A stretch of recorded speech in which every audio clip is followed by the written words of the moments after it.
It's a real contrast, man, in society between people telling you exactly who they voted for or them never telling you at all. Either because they're scared or they just want to blast out no matter what, right? One thing that people don't really want to seem to talk about or want to talk about non-stop is what the fuck they're eating, their diet, right?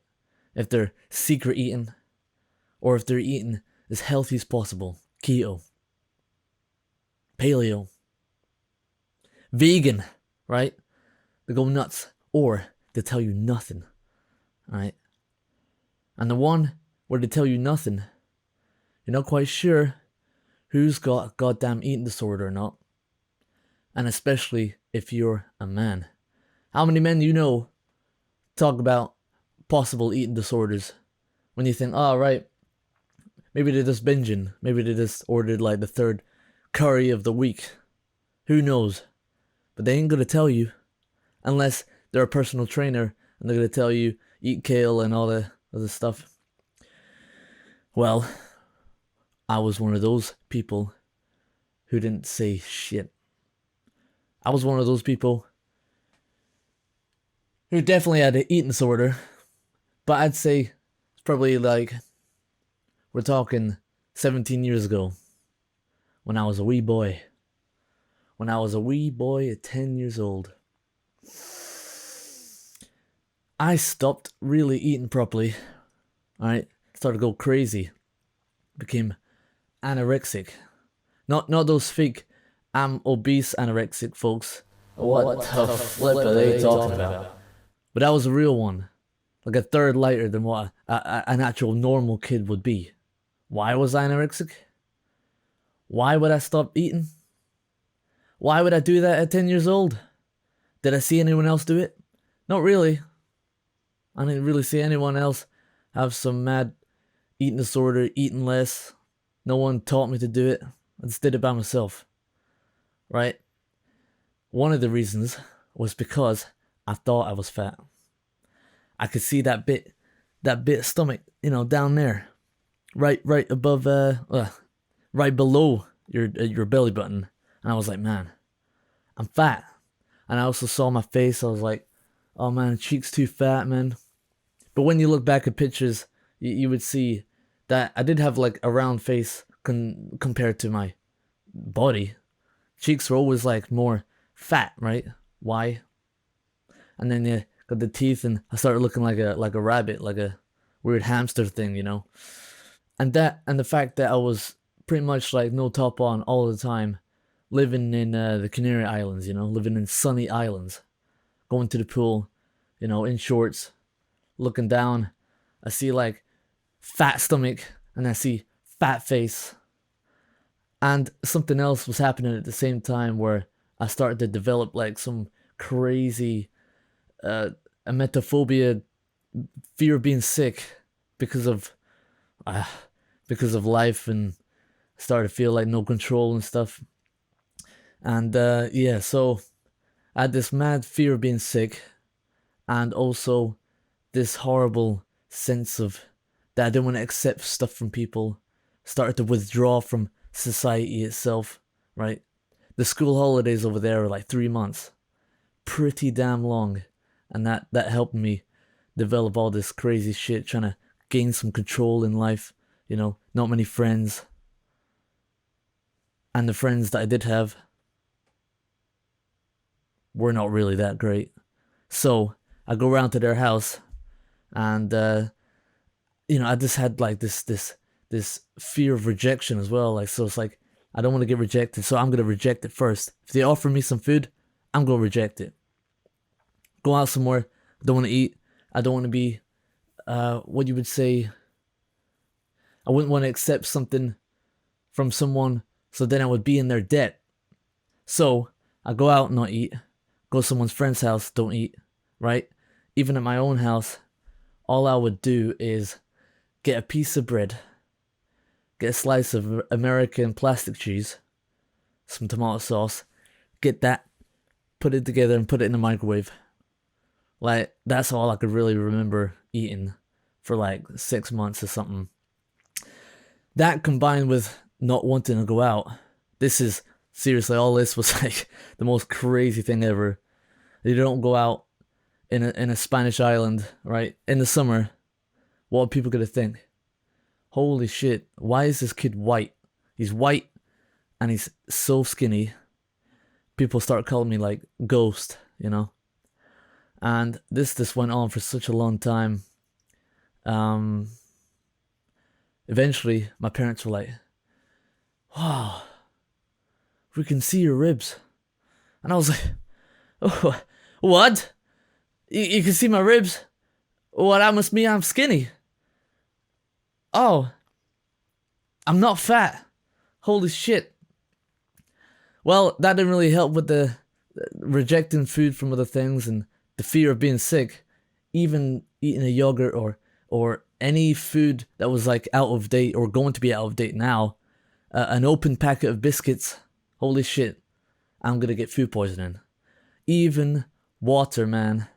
Water when I was like sleeping, I wake up, drink some. I'd even think, is this gonna make me throw up?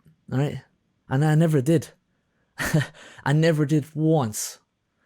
And the only thing that stopped me from not having the fear of being sick anymore was 4 years later, where our whole family got food poisoning from KFC. I was sick for like 3 days. That cured it completely. And in that time, I was speaking to my mum about like, I wanna be bigger, but I don't want to be fat. And I had no idea about gaining muscle or anything. Like I was just 10, 11 years old, right? Eventually getting to 12 was when I was first really starting to figure it out. By the time I got back to Scotland and see all the people, right, when I was 12, see all the people that knew me from before when I was, in the young primary school, they saw me and they were like, oh, wow.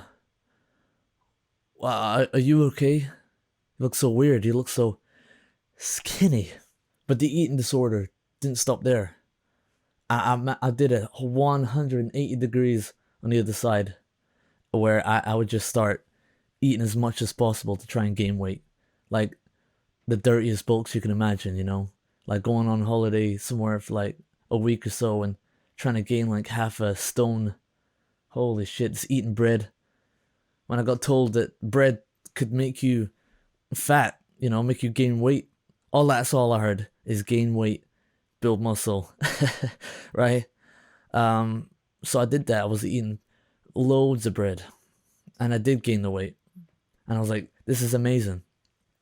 I'm not gonna be skinny anymore, right?" And I remember one time in school, I was I was making fun of like some other kid that was like so annoying, and I was saying to him, "Hey, you're skinny," or whatever. I think it was like talking about like muscle and stuff, and he was sort of a pretty camp kid, and I was like, "Oh, you're skinny," and some of the kids was like, "What are you talking about? You're skinny." It's like, no, I'm not. I got muscle, right? And man, I was still skinny. I was still skinny. I had no muscle, and when you look back, and it's like, holy shit, man, like still so small, and I thought about this stuff. I thought about like, was this developmental puberty part of my life not eating, did that stunt my growth and other stuff? But when I look at my family and the genetics and stuff, I don't think so. I don't think it did any of that. My brother had no eating disorder going on back at that age, and I'm like an inch taller, so I think it's all right. I think nothing happened there.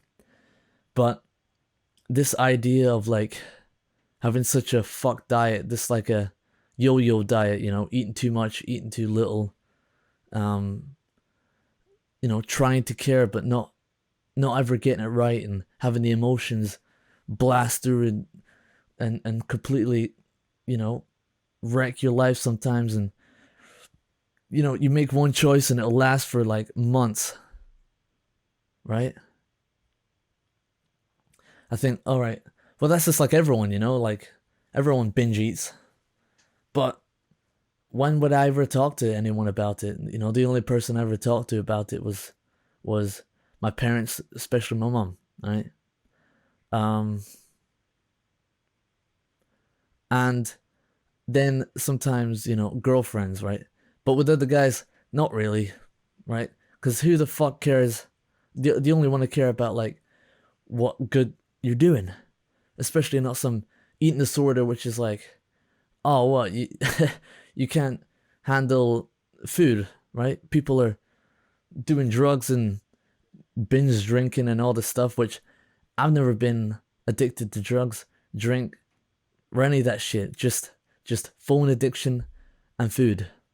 Using food as a reward system, using food as a way to feel something, like you feel so bad about something. Let's slam it. Start going to the gym as much as possible just so I could eat more, right? I started feeling like maybe I was developing some sort of weird bloating thing, but I was just eating too much. I was just eating a surplus of calories that I did not need at all. And I see pictures of me in a fucking theme park thing, water slides, and I see the pictures of me, right, looking like almost like a 40-year-old man sometimes. I didn't know, you know? You just got the incremental side getting fatter and fatter until you're like, wow, I thought I was still skinny. I don't even have a clue. I don't even have a clear vision of what I even look like.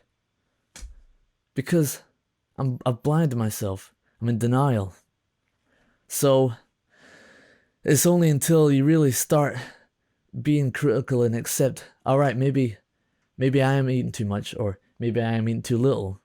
Sometimes I see, brother looking skinny, brother looking more fat. I have another friend who got obese, and he was mad in denial.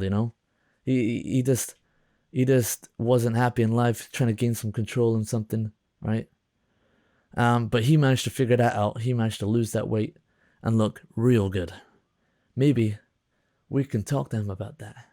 But if you're suffering from like an eating disorder, man, you gotta think, why is this happening? Why am I feeling like this? Why am I doing it? What are the circumstances in my life? Do I have friends that are doing good stuff in the gym with their diet, right? Or are all my friends fat? Does no one even care? Do I have a stressful life? Do I come home from work and just think, wow, I slammed the pizza in the oven, Or the opposite side for the people that don't really eat at all and they're just like, they think cooking is too crazy and they just eat whatever is minimum as possible, and it's like, okay, well, I don't have time for the gym, so if the weight on your body is part of your diet, then I'll just not really eat that much. But what I eat is shit. So is that the worst thing ever? Like eating hardly anything, but it's shit. Drink Coca-Cola, or having a packet of crisps, or having a pork pie, right? Man, the bare minimum, and it's this shite, to keep you going. Or just say you've been doing well for a couple of weeks, and then something bad happens, and you slam the buffet so hard, or the curry so hard for a couple of days, and you're just like, yeah, I'm worthless. I've just wrecked these couple of weeks worth of progress, right? I'm never gonna get out of this. What's the point? Seriously, what's the point? I'm just gonna be fat fucker forever, right? But it's not that serious. That's it. Why would you be doing all this stuff with a diet when you could actually be improving your own life, doing all this stuff? Why would you look at the diet as like, all right, I'm just gonna mess around with this, and this is gonna keep me distracted, and I'm gonna focus on this so hard? Why? Why are you doing that? Because you're too scared to face the other stuff in your life, and you're just using this diet thing as a fucking distraction, So, am I out of it? Have I stopped having some eating disorder? I don't know, man. I don't know if it's ever gonna go away, But in terms of like, having it under control and having it on the leash, absolutely. You know, I think now the eating is been so consistent. You know, not binging as much as I could do all at once, and not starving. Right. Some things I do to try and help with any cravings is like, all right, if you want something sweet, don't eat a whole cake. Get something like dark chocolate, right? Where you just have a small bit and then you wait and then you have another bit and it's like, see how you feel, right? You see the side effects and you're like, all right, no more for me, thanks. Or I just have a drink of milk. Wow, that's nice, right? Nice. I didn't eat a whole chocolate bar. I didn't have a whole stack of biscuits. This is nice. Some drink of milk. And you just imagine, I've had something sweet now. When it comes to dinner, right? If you do an intermittent fasting and you're eating one massive plate, the chances of you slamming a massive plate of food is a lot greater. You gotta portion your sizes better, because if you eat so little earlier, it's just not good. You're just gonna want more, Eyes are bigger than your stomach, sort of thing. Going shopping on an empty stomach, not good at all. So, if you can keep a consistent portion size, right, skinny or fat, and all right, this is good, and you know what you're gonna feel like after, so you don't feel guilty eating too much, and you don't feel like you're gonna starve too quick, so you put more on now, right? You just practice right, and with the snack and binge stuff, you just have to know less is more. You're gonna feel better. You're gonna taste what you're gonna have now, right? You're gonna feel this right, and you're not gonna feel so bad about yourself, and you can just carry on. That's what helps me. That's what helps some of my friends who deal with this absolute nonsense of eating too much all at once or eating nothing at all. And the thing is, how are you gonna talk to your friends about this, right? If you see them and they're super skinny. I've seen one girl from my school I saw on Facebook, like, she was super anorexic, and all I see in the comments was, wow, looking so good, wow, you look amazing, yada yada. She's one of the girls that's like got the makeup on and stuff. But I'm like, damn, man. She's like, and she even got pregnant and she had the baby and she didn't gain anything. And I'm like, damn, why is no one saying nothing, right? I didn't say anything either. I don't talk to her. Why on Facebook then? But people that I am friends with, who either gained a lot of weight or is just skinny, right? Let's say the gain weight example. I would say something, but what happens? Arguments. So it's a hard one, and I don't really know any way around it except that you just gotta say, and you gotta be right. You just gotta say it with no emotion, right? This is what you see. They're got super fat now, right? If they know, then fine. If they know and they accept it and they're like, yeah, I'm fat, right? And they say, I'm changing and I'm gonna do something about it. Fair enough. But then you got the folk who know they're fat and they know that they want to try and do something about it, but they have this secret eater mentality, and it's just like they've accepted it, but they also know that they can never change it because they just eat whatever they want. And I just think, fine, all right, that's the way it is. That's the way it's gonna be. I got no sympathy though. The changes come from you first. You can see what other people are doing. You can watch the programs about people secretly eating and what crazy eating patterns they got going on. But at the same time, no sympathy. Me having a friend who became obese, and myself who was anorexic, trying to get into a normal weight. We got real close together, and it was great. It was great times. Great times, And I'm glad. Not like that anymore. And the weight I am now, I'm real happy about it. real happy about being able to do stuff in the gym, you know. This is a better life and more control in life, focusing on other things than some crazy thing like your own diet. That's a desperate time. Well, that's it.